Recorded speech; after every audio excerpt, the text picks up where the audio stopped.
David the king said to all the assembly, "Solomon my son, whom alone God has chosen, is yet young and tender, and the work is great, for the palace is not for man, but for Yahweh God. Now I have prepared with all my might for the house of my God the gold for the things of gold, the silver for the things of silver, the bronze for the things of bronze, iron for the things of iron, and wood for the things of wood, also onyx stones, stones to be set, stones for inlaid work of various colors, all kinds of precious stones, and marble stones in abundance.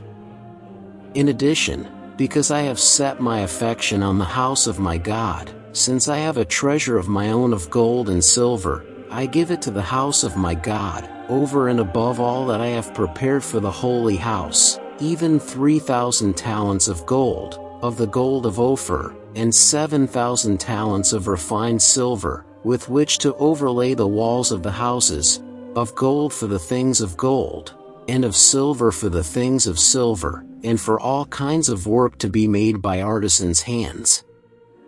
Who then offers willingly to consecrate himself today to Yahweh?"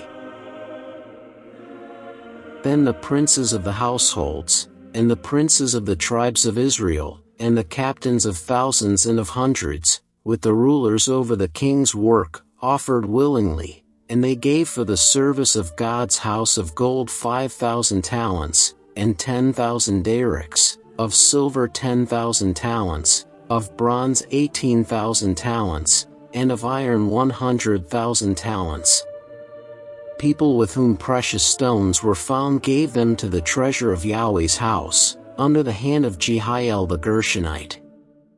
Then the people rejoiced, because they offered willingly, because with a perfect heart they offered willingly to Yahweh, and David the king also rejoiced with great joy. Therefore David blessed Yahweh before all the assembly, and David said, "You are blessed, Yahweh, the God of Israel our Father, forever and ever. Yours, Yahweh, is the greatness, the power, the glory, the victory, and the majesty. For all that is in the heavens and in the earth is yours. Yours is the kingdom, Yahweh, and you are exalted as head above all. Both riches and honor come from you, and you rule over all. In your hand is power and might. It is in your hand to make great, and to give strength to all. Now therefore, our God, we thank you and praise your glorious name. But who am I, and what is my people, that we should be able to offer so willingly as this? For all things come from you, and we have given you of your own. For we are strangers before you and foreigners, as all our fathers were.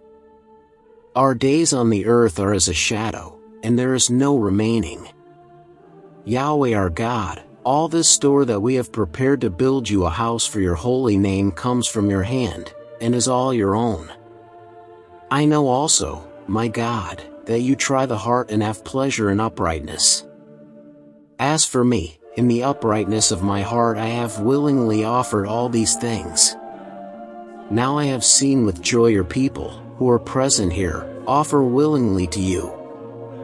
Yahweh, the God of Abraham, of Isaac, and of Israel, our fathers, keep this desire forever in the thoughts of the heart of your people, and prepare their heart for you, and give to Solomon my son a perfect heart, to keep your commandments, your testimonies, and your statutes, and to do all these things, and to build the palace, for which I have made provision." Then David said to all the assembly, "Now bless Yahweh your God." All the assembly blessed Yahweh, the God of their fathers, and bowed down their heads and prostrated themselves before Yahweh and the king. They sacrificed sacrifices to Yahweh and offered burnt offerings to Yahweh on the next day after that day, even 1,000 bulls, 1,000 rams, and 1,000 lambs, with their drink offerings and sacrifices in abundance for all Israel, and ate and drank before Yahweh on that day with great gladness. They made Solomon the son of David king the second time, and anointed him before Yahweh to be prince, and Zadok to be priest. Then Solomon sat on the throne of Yahweh as king instead of David his father, and prospered, and all Israel obeyed him. All the princes, the mighty men, and also all of the sons of King David submitted themselves to Solomon the king. Yahweh magnified Solomon exceedingly in the sight of all Israel, and gave to him such royal majesty as had not been on any king before him in Israel. Now David the son of Jesse reigned over all Israel. The time that he reigned over Israel was 40 years. He reigned 7 years in Hebron, and he reigned 33 years in Jerusalem. He died at a good old age, full of days, riches, and honor, and Solomon his son reigned in his place. Now the acts of David the king, first and last, behold, they are written in the history of Samuel the seer, and in the history of Nathan the prophet, and in the history of Gad the seer, with all his reign and his might, and the events that involved him, Israel, and all the kingdoms of the lands,